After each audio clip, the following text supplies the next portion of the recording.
we'll go to Cole, and then we'll go to Travis.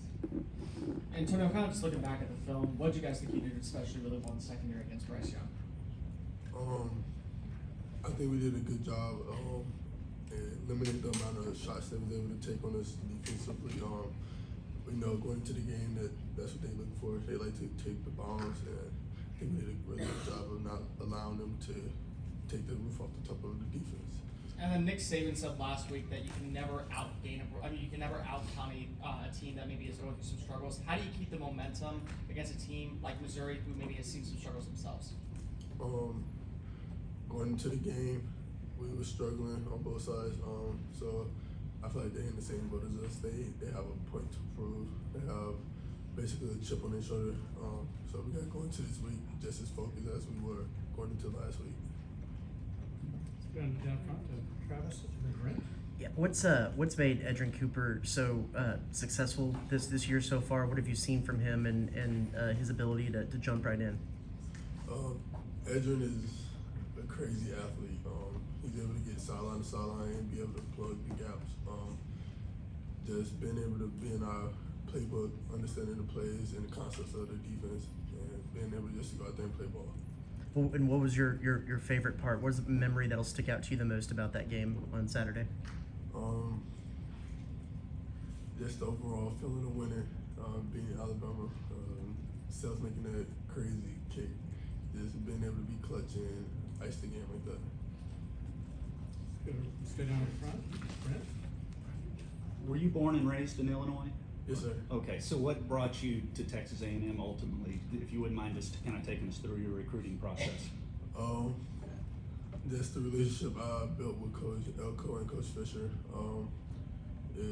Throughout my whole recruitment, they stayed the same. Like even when I was drifting away, they stayed solid. They never gave up on me. Even through tough times, I knew I had them in my corner, and that's what you look for in a coach in the program. Yeah. So that's what brought me here. So what was your first impression, or when was the first time you visited, and so forth at A&M, and what game, etc.? I didn't come to a game. My first game was playing here. Is that right? Yeah. My impression, I was amazed. I've never been to such a big stadium.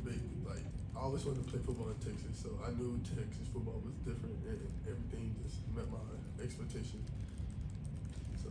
And the last one, Tyree talked about how y'all can't have let the Alabama win be a distraction, I think is the word he used. How do you do that? How do you put this one behind you and then look forward to Missouri? You just watch film, go into practice, and try to fix the mistakes. Use the momentum of the win to go into the next week, but just know that the ultimate task is we have to beat Mizzou. So that's kind of personal for me because it's so close to home. So just going into the game with the mentality as we did last week. Stay right here in the middle. Olin. Yeah. Antonio, there are a lot of Missouri fans in East St. Louis. I mean, it's kind of half and half, Illini and Missouri. So. What's it going to be like for you to play that close to home, and do you expect to have a large contingent there with seating? That's pretty much like the closest game to home, so it's going to be a lot of people there supporting us. I have some high school teammates that go there, as well as some just friends that go there. So it's going to be very personal for me to go there and play. Let's go back to TV row. Go to Mike and then Tyler. Antonio, I got two quick ones for you.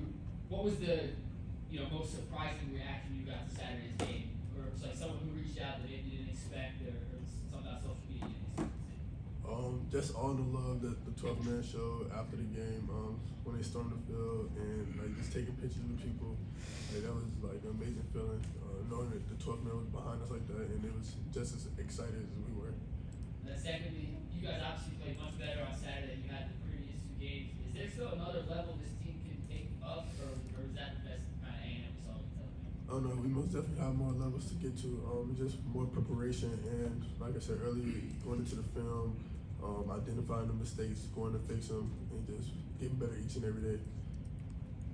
Stay on TV row. Go to Tyler. There were three Aggies named to SEC players of the week in all three phases, Tyree Johnson and Zach Calzada and Devon Aching for special teams. So just what does that say about the complete game you guys put together and just kind of how special it was all three phases? We always say in order to play in that rare air, you have to be able to perform on all three levels of the game. And Saturday, that's what we did. We was able to compete and play at a high level on all three levels of the game. And when you able to play like that, it's kind of hard to beat you. Let's go left side to Zach and then Travis. Antonio, you guys had kind of gone through a little bit of a drought as far as turnovers go. You were able to get a couple against Alabama. So how much was that an emphasis going in, and how much of an emphasis will that be moving forward? We knew that we needed to create turnovers in a high game like that. So we was talking about it a lot during the week, being able to just like swarm to the ball, second and third players, attack the ball, try to strip it out. And we did that on a crucial third down play. Damani made a great play in the red zone with the interception. So those are the plays that you need to just help your team win in tight games like that. Follow up from Travis.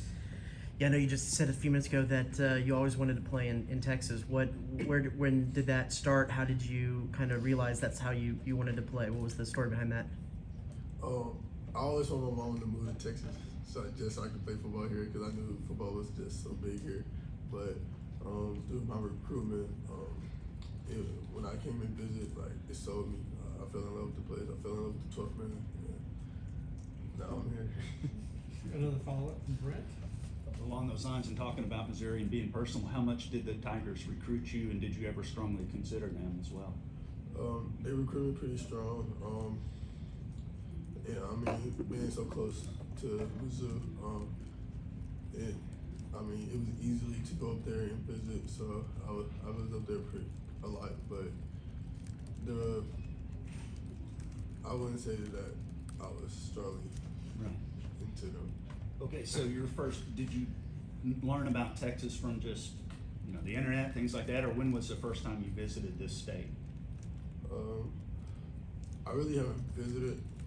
I just learned through like the internet, like how much they love football. I think it was like Friday Night Tights, the Netflix show, when I realized like, oh yeah, Texas football is different. But I just knew that I wanted to be in an environment like Texas football while playing football. So your first visit to Texas in this area was on a recruiting trip, is that right? Yeah.